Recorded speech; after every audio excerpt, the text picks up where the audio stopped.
What is up, everybody? It's the Lando Show here, wrapping up our road trip in Sioux City, Iowa currently before we head back home tomorrow night. It's been crazy. As you guys can see, I got the football game going on behind me here, the Bears and Dolphins preseason. Got that game rolling. I feel like I'm in a perpetual state of just playing catch up. All of our games with the Railroaders right now happen at night, so I missed most of the action, including both Cowboys preseason games so far. So I'm still catching up on some of those things. I just found out this morning actually that Neville Gallimore had an injury, so that's devastating to hear that. Hopefully that's not as bad as it may have seemed. There was some obvious doom and gloom in the voice and in the eyes of Mike McCarthy during his post-game press conference when he was asked about that injury. So we'll see how that goes. But anyways, like I said, it's crazy right now. We are 21 days away, I think, from Texas football, and that's the state of today's conversation. I wanted to just talk about two things that have kind of been so those two things real quick. Basically, you listen to Stephen and Gotti, Fanatic Perspective, and he had a discussion with Tarek Lacour, I believe. They went over some of the stuff that happened at the barbecue pool party. When asked, some of the this actually might have been Eric Naline from Inside Texas. I don't remember, so excuse me on that. But they asked some of the recruits there, was Texas's jump to the SEC a big part of the recruiting pitch from Steve Sarkisian? And the consensus answer was no.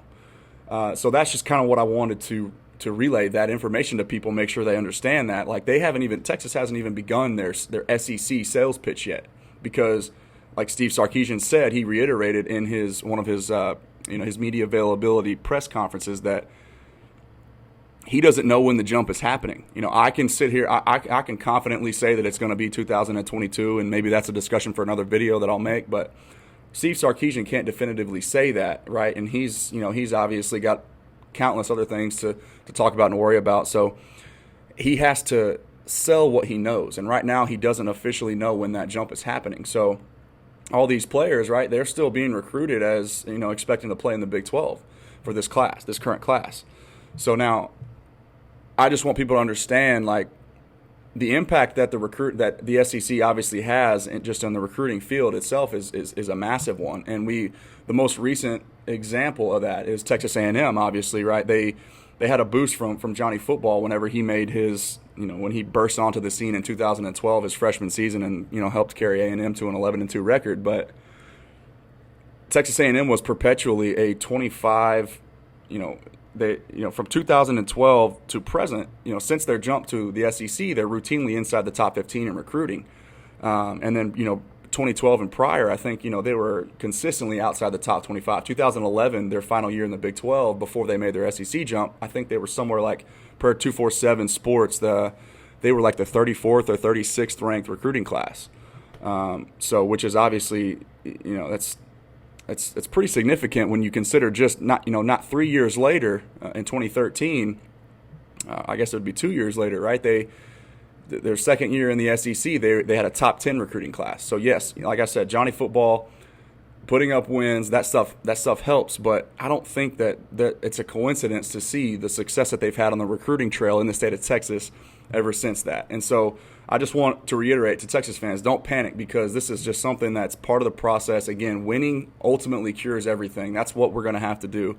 But to know that if all things are equal, Texas controls the state of Texas, and we've seen that historically, and we've seen that recently, right, with multiple top 8 classes, a couple of which have actually fallen inside the top 5, and that all goes without saying that most of those seasons, Texas, they only have one double-digit winning season in that span. So don't panic on the recruiting trail as far as that's concerned. We've still got guys like Denver Harris, Devin Campbell, and Evan Stewart, all 5-star players who have a great relationship with the university that we can still potentially reel in. We get one of those guys, maybe even 2 of them, we feel a lot better about the class, and all of a sudden it starts to seem a lot different, right?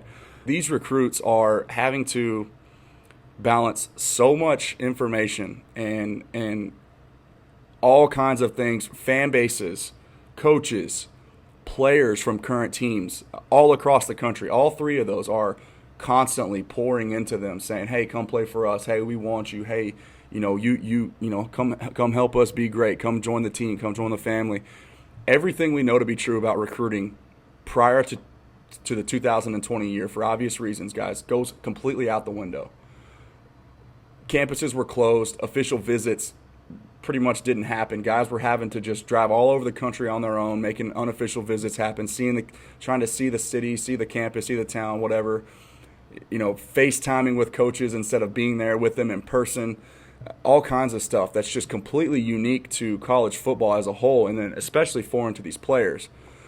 Steve Sarkisian said something that I thought was really interesting, and that I really just appreciated hearing him say is, and I even wrote it down so I don't botch this.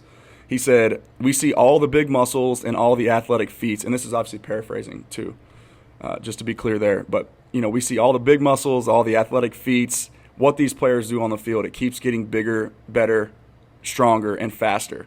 But what we don't see is that their hearts still stay the same. So he's just trying to say, like, these kids are having to balance so much information, and everybody now is a critic. Everybody is an analyst. We can always are having things thrown at them that players in years past never had to deal with. And then you add that to a time in which guys are just now being able to go out and see campuses and schools and talk to coaches face to face. They're doing all this so fast, and they have all this information to process in in such a short amount of time. They're all finally getting to get out to these campuses and see things that they've been talked about and told about and sold, but now they're finally getting to see it face to face and in person.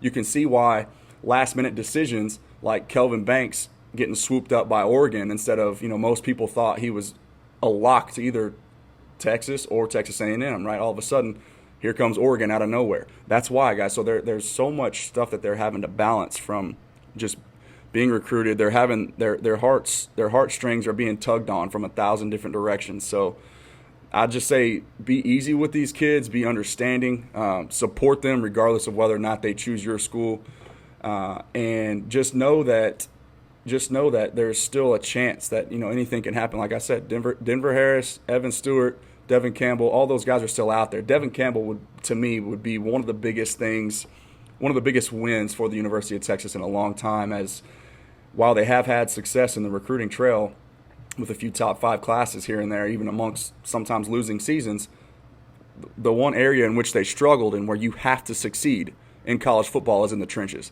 So Devin Campbell, to me, would be a fantastic start in that regard, and I can't wait to see ultimately his decision. He can't even imagine what they go through just with all these different decisions to be made. I thought it was difficult for me trying to decide between which 2 junior colleges I wanted to go to, and so I can't even imagine with the way recruiting is now, with all the money that's out there, the name, image, and likeness thing now. They're having to not only talk about which dorm they want to stay in and which coach they want to play for. Now they got to decide which endorsement deal do they want to partner with. So there's so many different things that these kids are having to balance now. Recruiting is a circus, but it's going to be fun. And then secondly, just moving over to the quarterback battle between Casey Thompson and Hudson Card. Obviously, I don't have a prediction or a preference really. I know that regardless of who's under center, we're going to be in good hands, especially with the track record that Steve Sarkisian has in molding and developing quarterback play.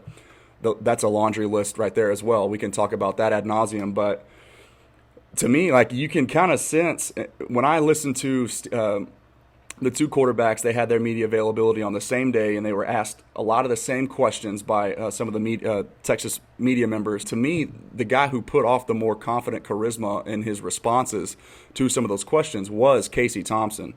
And so, again, that's part of that comes with just being comfortable and handling some of the media stuff for 3 years, right? He's been exposed to it a lot more than Hudson Card has, but I sense a little beef there. Like, you can tell that there's obvious competition. There's obvious, I don't want to say drama, but the players feel that. And what I want to hammer home is how important that is. Guys, please understand that this is such a good thing. The fact that we still don't know who the quarterback is right now, today, and, Texas has a scrimmage today. So as I make this video, by the time it's posted, and, we're probably going to know a lot more by this time tomorrow, right? But the fact that there's this much competition going on with 2 quarterbacks and we still don't have an answer, it's so good. It's so healthy for a program who is trying to rekindle its fire and kind of jumpstart itself back to national relevance. And then you couple that with, eventually starting to make your sales pitch into the SEC, right? You have successful quarterback play, and then you've also got depth at that position as well in the quarterback room. Guys, it's so important, and that cannot be overstated. So I don't think, let's say Hudson Card does win the job. I've seen people say that Casey Thompson transfers. I don't believe that to be true either, because Casey Thompson, he's learning a new system right now, right? Familiarizing himself with that. I don't think it makes sense for him and as a career, or for his career, to go ahead and jump ship again and try to do the same thing all over again in the same year. Like, he's not going to get playing time this year. He's not going to master somebody else's system. Hudson Card winning the job this year doesn't necessarily mean that Casey Thompson transfers. And that's, I guess, the third thing that I want people to understand.